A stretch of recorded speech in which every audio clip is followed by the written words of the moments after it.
بسم اللہ الرحمن الرحیم فأراہ الآیة الكبرى فكذب وعصى ثم أدبر يسعى فحشر فنادى فقال أنا ربكم الأعلى فأخذه الله نكال الآخرة والأولى إن في ذلك لعبرة لمن يخشى أأنتم أشد خلقا أم السماء بناها رفع سمكها فسواها وأغطش ليلها وأخرج ضحاها والأرض بعد ذلك دحاها أخرج منها ماءها ومرعاها والجبال أرساها متاعا لكم ولأنعامكم الحمد للہ رب العالمین نحمدہ نصلیہ علی رسولہ الکریم فاعوذ باللہ السمیع العلیم من الشیطان الرجیم من حمزہ ونفثہ ونفخہ بسم اللہ الرحمن الرحیم ربی زدنی علما اللہم ربی زدنی علما رب اشرح لی صدری ویسر لی امری واحلل عقدۃ من لسانی یفقہ قولی اللہم اجعلنا منہم من الذین آمنوا وعملوا الصالحات وتواصوا بالحق وتواصوا بالصبر آمین یا رب العالمین ثم اما بعد السلام علیکم ورحمۃ اللہ وبرکاتہ۔ تمام طرح کی تعریفیں اس واحد معبود برحق اللہ عز و جل کو لائق و زیبا ہے جس نے ہمیں مسلمان بنا کر پیدا کیا۔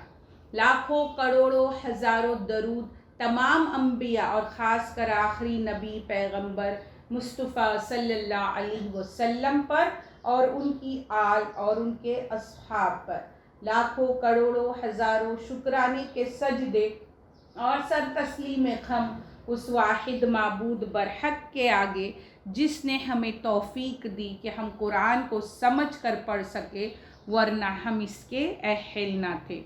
انشاءاللہ تعالی اللہ کے اذن سے آج ہم سورۃ النازعات کا پارٹ 3 کریں گے، آیت نمبر 20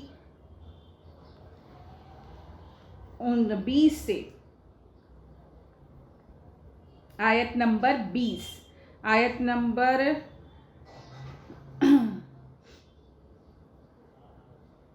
کل ہمارا آیت نمبر 19 تک ہوا ہے، آج ہم آیت نمبر 20 سے کریں گے۔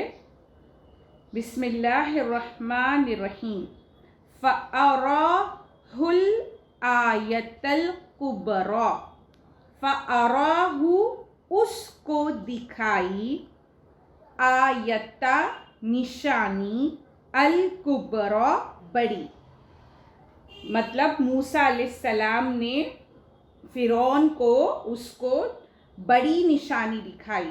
یہاں جو موسیٰ علیہ السلام کے معجزات ہے وہ موسیٰ علیہ السلام نے جو عصا ہے اور ید بیضا ہے وہ اسے دکھائی تاکہ وہ کنونسڈ ہو جائے، متاثر ہو جائے اور موسیٰ علیہ السلام کو اللہ کا رسول جو ہے وہ مانے، قبول کرے۔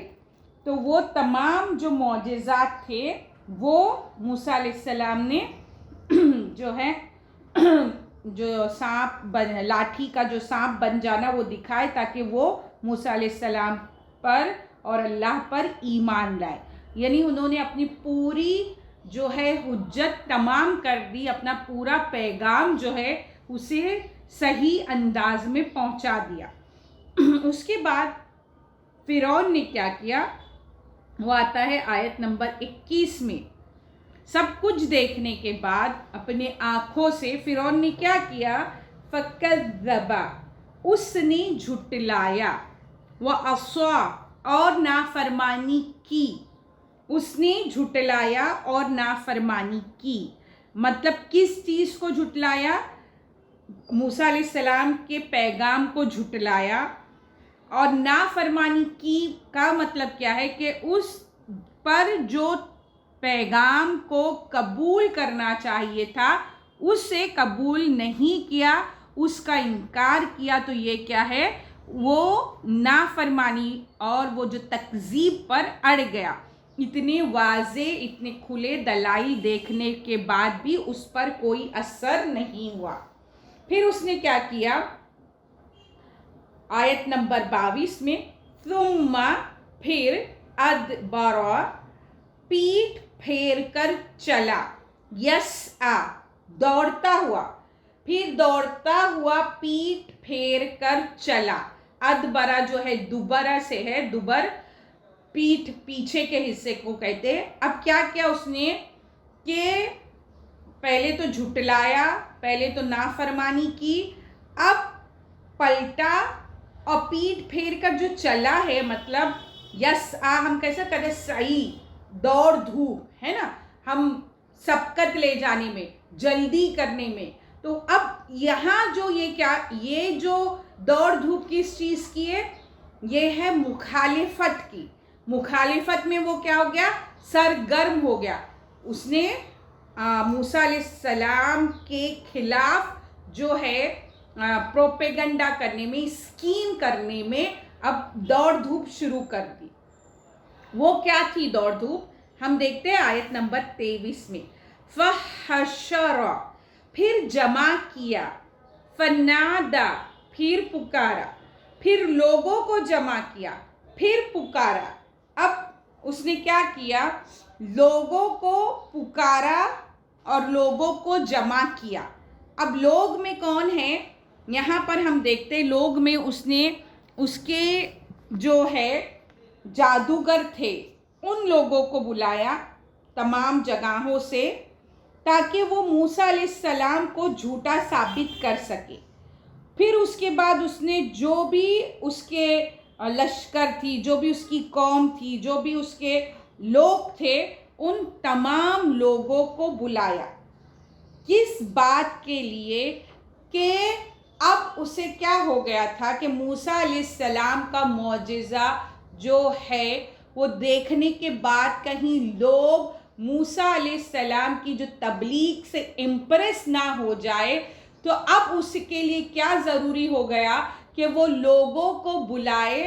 ایک کانفرنس کی جاتی ہے نا، ایک خطاب کیا جاتا ہے، جیسے پولیٹیشینز کرتے ہیں، اپنی سیٹ، اپنی دھاک جمانے کے لیے لوگوں کو کنونس کرے، اپنی طرف متوجہ کرے، اور ان کے سامنے وہ ریمائنڈر کر رہا ہے کہ کہیں وہ یہ بات بھول نہ جائے. اب وہ انہیں کیا ریمائنڈر دے رہا ہے؟ لوگوں کو جمع کر کے کیا کیا اس نے؟ کیا بولا سب لوگوں کے بیچ میں؟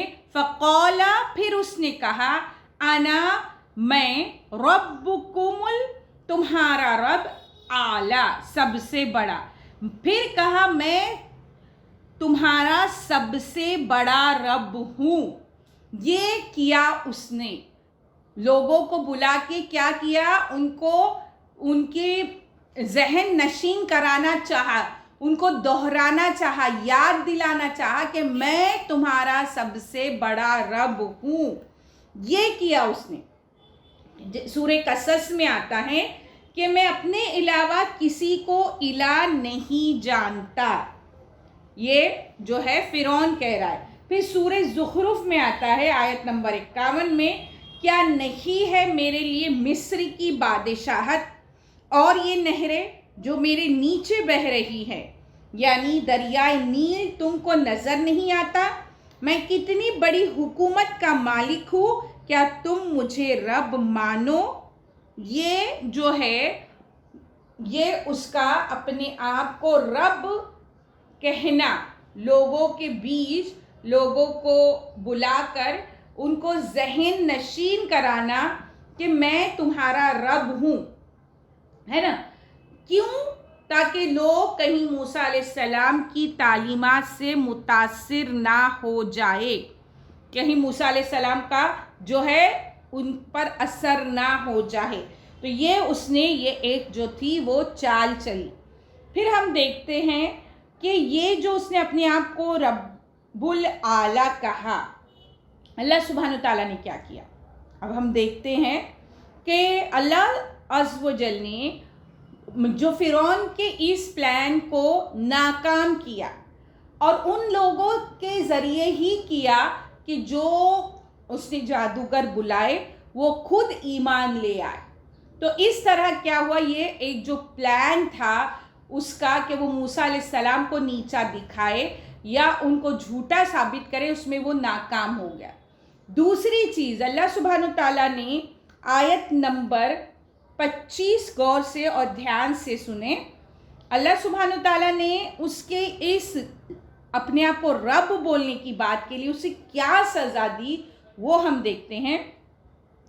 فَأَخَذَهُ، تو اس کو پکڑا اللہ نے، نکال السزا آخرتی، آخرت، والاولا، اور دنیا.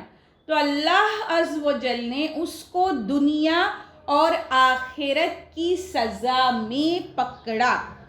اب یہاں ہم دیکھتے ہیں جو لفظ ہے نقال، نقال ہم دیکھتے ہیں.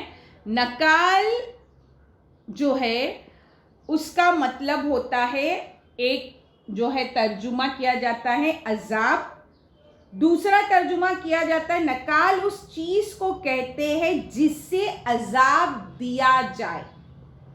تیسری معنی نقال کی یہ ہوتی ہے کہ جو بریسلیٹ ہوتا ہے ہاتھ میں جو پہنا جاتا ہے، بریسلیٹ کڑا جو ہوتا ہے اسے نقال کہتے ہیں. وہ کس صورت میں؟ جب ہتھکڑی، جو ہتھکڑی ہوتی ہے تو جو مجرم کے ہاتھ میں ڈالی جاتی ہے تو وہ کیسا ہو جاتا ہے؟ ایک طرح سے کڑے کی شکل میں ہوتا ہے، بریسلیٹ جیسا ہوتا ہے، وہ لاک ہو جاتا ہے، بند ہو جاتا ہے. تو وہ ہتھکڑی جو ہے وہ مجرم کے ہاتھ میں ڈالی جاتی ہے اور جس سے وہ نہیں نکل سکتا، وہ اس سے اپنے آپ کو نہیں چھڑا سکتا. اب کیا ہوتا ہے؟ لوگوں کے دل میں خوف پیدا کرنے کے لیے کیا جاتا ہے. جو نقال ہے وہ لوگوں کے دل میں خوف پیدا کرنے کے لیے کیا جاتا ہے تاکہ دوسرے لوگ ایسا نہ کریں، تاکہ دوسرے لوگ ایسا نہ کریں. تو نقال جو ہے یہاں اللہ سبحانہ تعالیٰ نے کیا کہا کہ اس کے سزا کیا ہوگی؟ اس کی سزا یہ ہوگی کہ دنیا میں بھی ہوگی اور آخرت میں بھی ہوگی. اور وہ سزا آج ہم دیکھتے ہیں کہ اللہ سبحانہ تعالیٰ نے اس آیت کو کہ ہم ایکسپیرینس کر رہے قرآن کی آیتوں کو، کہ آج اللہ سبحانہ تعالیٰ نے فرعون کی جو لاش ہے اس کو ایک نشانی عبرت بنایا ہے، اور جو قیامت تک اس کی لاش کو ایک عبرت کا نشان بنایا گیا کہ اسے جو زمین ہے اس نے قبول نہیں کیا، وہ دفن نہیں کی گئی، اسے باہر پھینک دیا گیا سمندر سے. تو یہ اللہ نے ایسی گرفت کی ہے اس کی، اور اس کے ذریعے اللہ سبحانہ تعالیٰ ان تمام لوگوں کو ایڈریس کر رہے ہیں، قریش مکہ کو ایڈریس کر رہے ہیں کہ جو اس سے پہلے بڑے بڑے حکمرانوں نے اور بڑی بڑی قوموں نے کیا تو وہ تم مت کرو. پھر اس کے بعد یہ ہے کہ دنیا میں بھی ہے اور آخرت میں بھی، مطلب قیامت کا عذاب جو ہے وہ اسے ملے گا، وہ تو ملنے والا ہی ہے، اس سے وہ بچ نہیں سکے گا. پھر دوسری بات ہے کہ اسے روز مطلب ہر وقت کنٹینیو لگاتار کیا ہے؟ عذاب مل رہا ہے، مسلسل جو ہے وہ فرعون کو عذاب مل رہا ہے اس کی نافرمانی کے سبب. تو یہ جو ہے یہ ہے نقال. پھر ہم دیکھتے ہیں کہ اللہ سبحانہ تعالیٰ نے اللہ سبحانہ و تعالیٰ فرماتے ہیں کہ ہم نے بھی اس سے وہ انتقام لیا جو اس جیسے تمام سرکشوں کے لیے ہمیشہ ہمیشہ سبب عبرت بن جائے، دنیا میں بھی اور آخرت کے بدترین عذاب تو ابھی باقی ہے۔ اللہ سبحانہ تعالیٰ قرآن میں فرماتے ہیں یعنی ہم نے انہیں جہنم کی طرف بلانے والے پیش رو بنایا، قیامت کے دن یہ مدد نہ دیے جائیں گے، یہ ان کو عذاب دیا۔ پھر ہم دیکھتے ہیں آیت نمبر 26۔ آیت نمبر 26 میں اللہ سبحانہ تعالیٰ فرماتے اِنَّا، بے شک، نو ڈاؤٹ، تم کوئی شک کر ہی نہیں سکتے، اس بات میں کوئی شک کی گنجائش باقی ہی نہیں رہی، فی ذالک، اس میں، لعبرۃ، عبرت ہے، لمن، اس کے لیے جو یخشا، ڈرے، بے شک اس میں اس کے لیے عبرت ہے جو ڈرے۔ اب یہاں ہم دیکھتے ہیں اللہ سبحانہ تعالیٰ فرماتے ہیں اس شخص کے لیے عبرت ہے اس میں جو ڈرے۔ یہاں ہم عبرہ جو ورڈ ہے وہ دیکھتے ہیں، جو ہے عبرت کے معنی جو ہوتے ہیں وہ ہوتا ہے عبور کرنا، عبور کرنا، عبرت ناک سزا ہم کہتے ہیں، ہے نا۔ اور عبور کرنا کیا ہوتا ہے؟ کسی چیز کو دیکھ کر، اس کی حقیقت کو جان کر، ذہن کا کسی دوسری چیز کی طرف منتقل ہو جانا، مطلب سبق حاصل کر لینا۔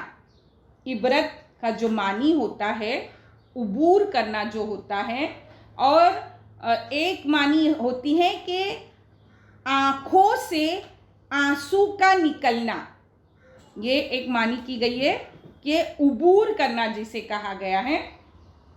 اور دوسری ایک معنی کی گئی ہے کہ جب ہم ایسی کوئی چیز دیکھتے ہیں یا ہم کوئی ایسی بات دیکھتے ہیں تو ہمارا ذہن اس واقعے کو دیکھ کر عبرت کی طرف منتقل ہو جائے۔ اس چیز کو دیکھنے کے بعد ہم کو اس کا جو اثر ہے وہ ہم پر حاوی ہو جائے، تو وہ ہوتی ہے چیز عبرت، عبور، عبرہ، یعنی ہم نے کیا کیا؟ اس سے سبق سیکھا، اس سے کیا کیا ہم نے کہ یہ جو سرکمسٹینسز ہے، یہ جو حالات ہے، یہ جو وجوہات ہے، اس کی کیوں ایسی ہوئی، اس کا انجام ایسا کیوں ہوا؟ کیونکہ اس نے اتنی بڑی چیز، اتنا بڑا گناہ کبیرہ کیا تھا کہ اللہ سبحانہ تعالیٰ کی ذات کا انکار کر کے خود اپنے آپ کو یہ چاہا کہ لوگ اسے رب الاعلیٰ کہے۔ تو یہ اللہ سبحانہ تعالیٰ نے اس کے لیے کیا کی؟ عبرت کا مقام بنایا۔ اور یہ عبرت کن لوگوں کے لیے ہے؟ جو اس سے ڈرے۔ اللہ سبحانہ تعالیٰ کیا فرماتے کہ یہ عبرت ان لوگوں کے لیے ہے جو اس سے ڈرے۔ پھر اس کے بعد یہ جو عبرت کا مقام ہے، تو اللہ سبحانہ تعالیٰ ہم کو ہر ایسے فعل سے بچائے، ایسے ہر کام سے بچائے۔ اس آیت کے بعد اب جو ہے اللہ سبحانہ تعالیٰ نے یہاں فرعون کا جو ہے، جو کلائمیکس پہ پہنچ گئے ہم، کہ فرعون کے ساتھ یہ انجام ہوا، اور قرآن اس کی پیشن گوئی کرتا ہے کہ اس کی لاش کو اللہ سبحانہ تعالیٰ نے عبرت بنا دیا۔ اب یہاں سے اب جو ہے دوسرا پیراگراف شروع ہو رہا ہے، دوسرا پیسج ہے۔ انداز بیاں اب بدل رہا ہے۔ فرعون کا جو حشر ہوا اور وہ عبرت کا مقام بنایا گیا ان لوگوں کے لیے جو اللہ سبحانہ تعالیٰ سے ڈرتے ہیں، اس کا خوف، اس کی خشیت رکھتے ہیں۔ اب اللہ عز و جل انسانوں کے ذہن کو، جو خطاب کیا جا رہا ہے قریش مکہ کو، یا اس کا ہر پڑھنے والا جو ہوگا، اسے مبذول کرنا چاہتے ہیں جو تخلیق اللہ سبحانہ تعالیٰ نے کی، تاکہ اس تخلیق کے ذریعے